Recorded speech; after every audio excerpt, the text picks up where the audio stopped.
Gut, dann lasst uns anfangen. Das ist unser Projektauftrag.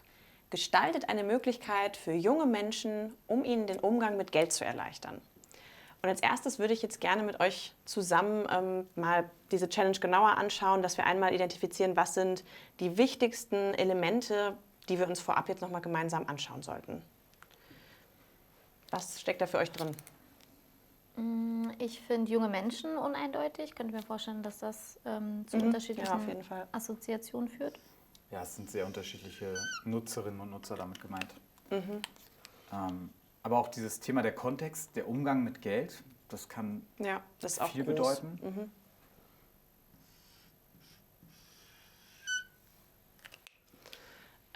Ja, finde ich auch, sind so die beiden zentralen Elemente. Ich fände es auch wichtig, nochmal bei Erleichtern tiefer reinzugehen. Das kann, finde ich, auch noch vieles bedeuten, was man hier leichter machen kann. Genau. Ja, Passt das für euch so mit den Ja. drei? Okay. Erstes Element, junge Menschen. Es geht erstmal um Assoziationen, die ihr frei dazu habt. Wissen, das ihr teilen wollt.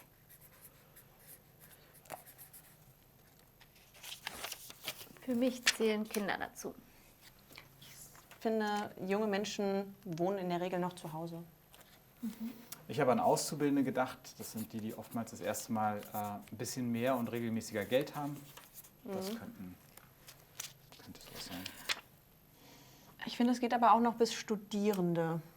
Die wohnen dann unter Umständen auch nicht mehr zu Hause. Fällt euch was Gutes ein? Bei jungen Menschen denke ich auch so an, in Anführungszeichen, Wissenslücken. Also noch nicht quasi, aber habt ihr da einen guten Begriff?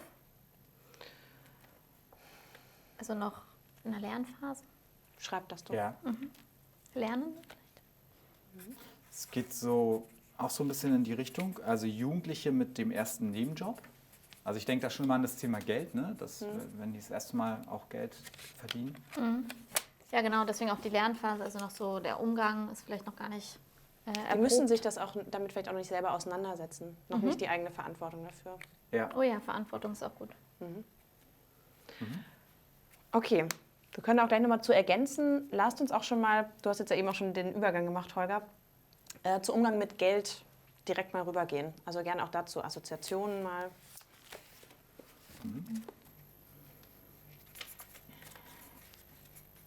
Ich denke da natürlich an digitale Bezahlmethoden, also gerade in Bezug auf jüngere Menschen.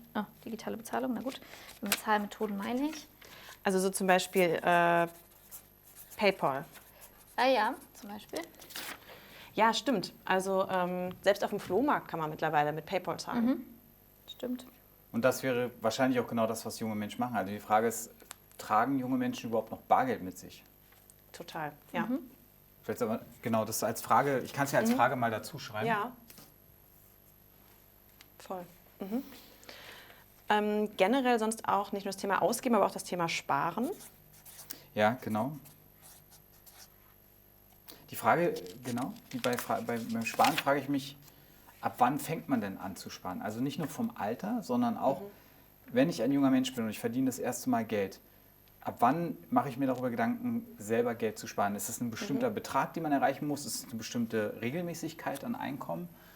Oder wann geht es los, dass es ein Thema wird? Und bei Sparen kommt mir auch der Gedanke investieren. Also im Sinne von, wurde investiert für die jungen Menschen oder also versus investieren die jungen Menschen schon eigenes Geld aktiv? Und Ja, also wurde durch die Eltern beispielsweise investiert. Genau, wie so ein Sparbuch, Genau. was irgendwie zum 18 übergeben wird oder was Oder einfach. durch die Oma. Ja. habe ich auch gerade dran gedacht. Und auch das Thema Verantwortung dann. Also wann geht diese Verantwortung dann auf mich selbst über? Wann habe ich Zugriff auf dieses Geld, was für mich schon mal angespart wurde zum Beispiel? Das ist interessant, weil es könnte durchaus sein, dass gerade Jugendliche lange Zeit so eine geteilte Verantwortung haben. Sie haben ein bisschen Tagesgeld, sage ich mal, was sie selber verantworten. Genau. Und sie haben immer noch etwas Geld, was immer noch bei den Eltern letztendlich liegt, treuhändisch. Und dann wird es irgendwann einen Wechsel geben, dass Genau. ihnen alles gehört. Ja, Wie wird das eigentlich, wie findet da der Umgang statt? genau, ja. Diese Verantwortungsübergabe. Ich finde, da wird auch nochmal deutlich, wenn man sich so eine Challenge auch anschaut, dass gerade auch das Thema Eltern eine Rolle spielt. Also dass es nicht nur um die jungen Menschen geht, sondern auch immer das Verhältnis zu den Eltern zum Beispiel. Ja. Denkt ihr, wir sollten auch mit aufnehmen, wie der Umgang vermittelt wird, also Wissensvermittlung, wenn es um das Thema Geld geht? Also wie erlernen junge Menschen durch die Eltern vielleicht, aber was gibt es noch für Quellen, die den Umgang ausmachen? Das ist ja vielleicht genau dieses Erleichtern, ne? So, wie lerne ich das? Erleichtern könnte ja sein, dass man es erlernt. Ja, stimmt. Auf jeden Fall. Erlernbarkeit. Ah ja, dann also lieber als grünen Punkt. Okay, dann wechsle ich schon mal. Ja. Ja, bei Erleichtern denke ich aber auch an, wenn wir jetzt auch wieder an das Digitale nochmal zurückdenken, wirklich der Zugang. Also, dass ich immer und überall Zugang haben möchte und nicht an Öffnungszeiten beispielsweise von irgendwelchen Filialen gebunden sein will. Stimmt, gerade was PayPal angeht, Stimmt, unterstützt es ja total. Also meine Assoziation war noch eine ganz andere Richtung, aber das ist auch spannend. Ich hatte bei Erleichtern viel mehr daran gedacht, wenn ich jetzt Geld habe und ich könnte es sparen oder investieren, was für eine Transparenz gibt es da hinsichtlich der Angebote? Also wie kann ich denn als, ich sag mal, erstmaliger Kontobesitzer denn überhaupt einschätzen, ist die Bank besser als eine andere? Oder gibt es da eine App, die ich nutzen kann, um vielleicht sogar schon mal Aktien zu kaufen? Gibt es eigentlich Apps, Finanz-Apps für Jugendliche oder für junge Menschen? Also auch so ein bisschen Informationsquellen, Fragezeichen würde ich mal aufschreiben. Da sollten wir mal reingucken.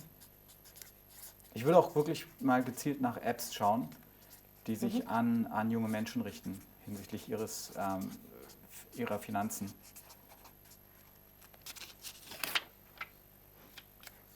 Ja.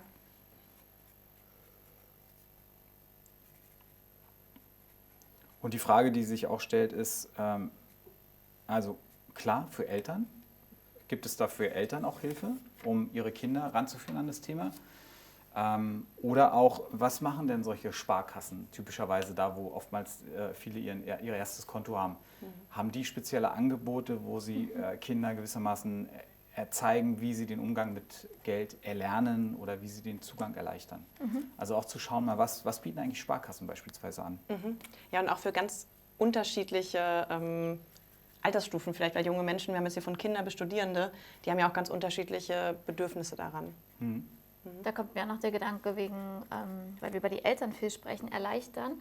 Eigenes Konto zum Beispiel kann man ja nur mit den Eltern eröffnen, mit beiden Eltern sogar. Also es sei dann quasi, ich weiß gar nicht, wie es ist, wenn sie geschieden sind, aber grundsätzlich müssen beide Eltern ja auch unterschreiben. Ah ja? Okay. Ja, das ist ja auch so ein Thema.